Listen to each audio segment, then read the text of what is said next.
নমস্কার বন্ধুরা, আহিলিস কিচেনে আপনাদের সবাইকে স্বাগত জানাচ্ছি। আজ আমি আপনাদের সাথে শেয়ার করছি আলুর পরোটা। আমার যদি ভিডিওটা আপনাদের ভালো লেগে থাকে তাহলে লাইক শেয়ার অবশ্যই কমেন্ট করবেন। আপনাদের কমেন্ট আমার খুবই প্রয়োজন। আর যারা সাবস্ক্রাইব করেননি তারা আমাকে সাবস্ক্রাইব করবেন। চলুন তাহলে দেখে নিই কীভাবে আমি করতে লাগছে। স্ম্যাশ করা আলু, এটা 3টে বড় বড় সাইজের স্ম্যাশ করা আছে। একটা বড় পেঁয়াজ কুচিয়ে নিয়েছি, আদা রসুন কুচি, এখানে পেস্ট দিলে হবে না, কুচি দিলে মুখে পড়বে, ভালো লাগবে খেতে। এটা ধনেপাতা কুচি, লঙ্কা কুচি, জোয়ান। পরোটা একটু জোয়ান পড়লে অনেকে গ্যাস অম্বলের সমস্যা থাকে, তাদের সেটা হবে না। চাট মশলা, ভাজা মশলা, একটু ছাতু লাগবে বাইন্ডিংয়ের জন্য, সর্ষের তেল, আর আমি ময়দাটা সাদা তেল ময়ান দিয়ে নুন দিয়ে মেখে রেখেছি। এবার আমি আলুটা পুরটা করে নেব। প্রথমে কড়াইতে তেল দিয়ে দেবো। আমি সরষের তেলে করছি, সরষের তেলের ফ্লেভারটা খুব ভালো আসে।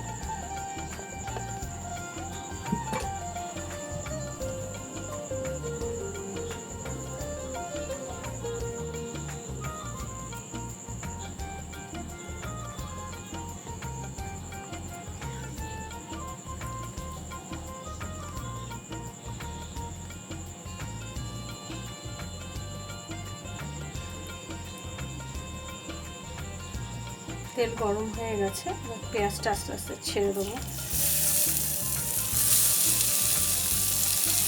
পেঁয়াজ, আদা, রসুন পুরোটাই ছেড়ে দেবো, ভাজা হবে এটা।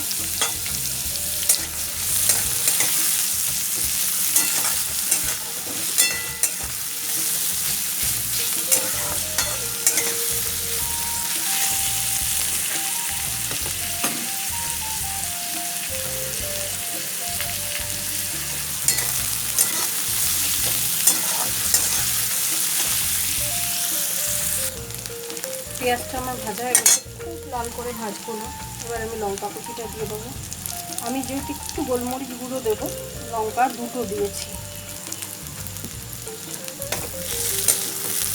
এবার ফ্লেমটা একটু কমিয়ে দিতে হবে।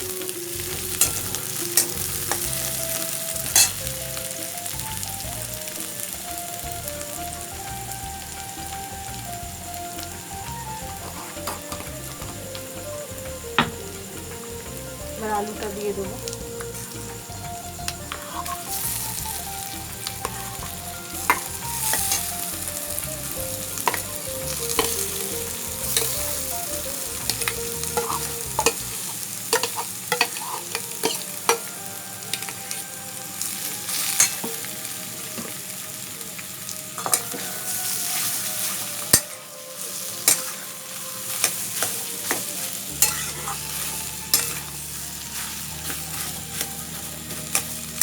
এটা ভালো করে পেঁয়াজ, রসুন, আদা, লঙ্কার সাথে ভালো করে মেশাতে হবে।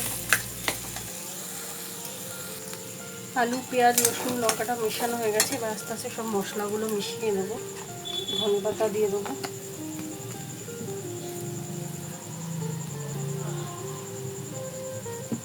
তো আজওয়াইন দেবো, চাট মশলা দেবো, টক টক খেতে হবে। একটু ভাজা মশলা দেবো, কালারটাও ভালো আসে।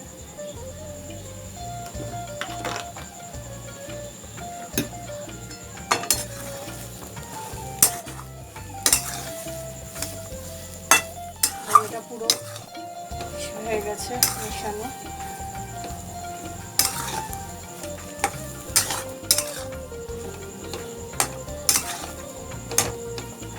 ফ্লেমটা আমি বন্ধ করে দেবো।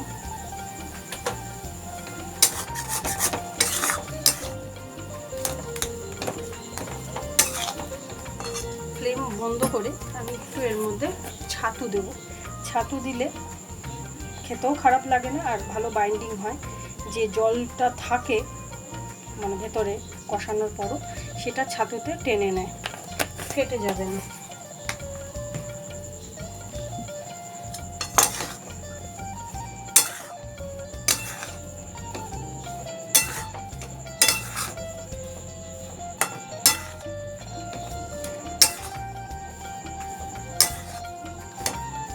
আমার পুরটা হয়ে গেছে।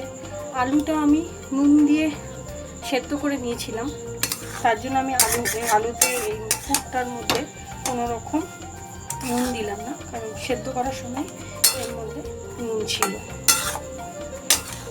হয়ে গেছে, আমি এবার নামিয়ে নেবো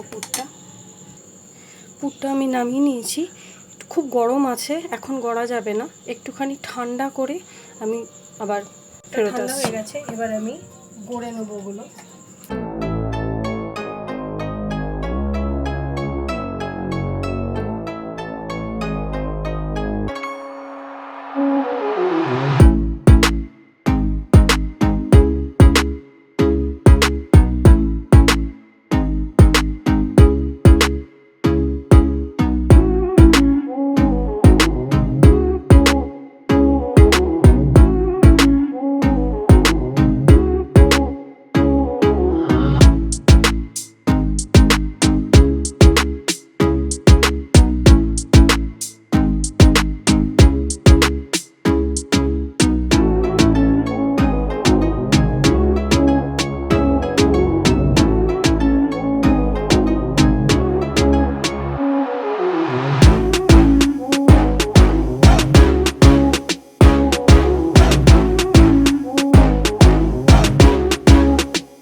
কড়াই আমার গরম হয়ে গেছে, আমি দিয়ে দেবো।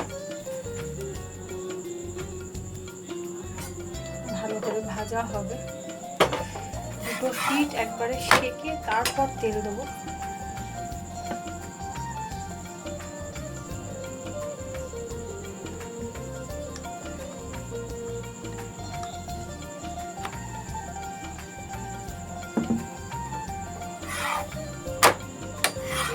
দেখুন শেখা হয়ে গেছে, এবার আমি তেল দেবো। তেলটা কিন্তু কম দিলে হবে না, কারণ আলুর পাওয়াটা তো ভালো মতন ভাজা হতে হবে, একটু মোটা হয় তো, একটু তেল কম দিলে ভাজাটা কম হবে, কাঁচা থেকে যাবে বিশেষ করে ধারগুলো।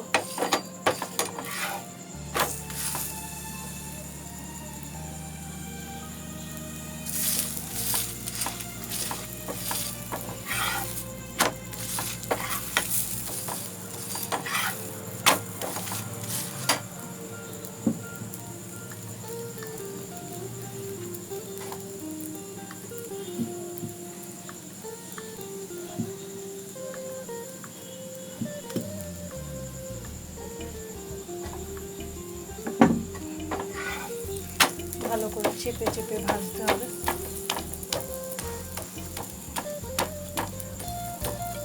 বিশেষ করে ধারগুলো একটু চেপে চেপে ভাজলে কাঁচা থাকবে না। দেখুন এই পিঠটা আমার একদম হয়ে গেছে।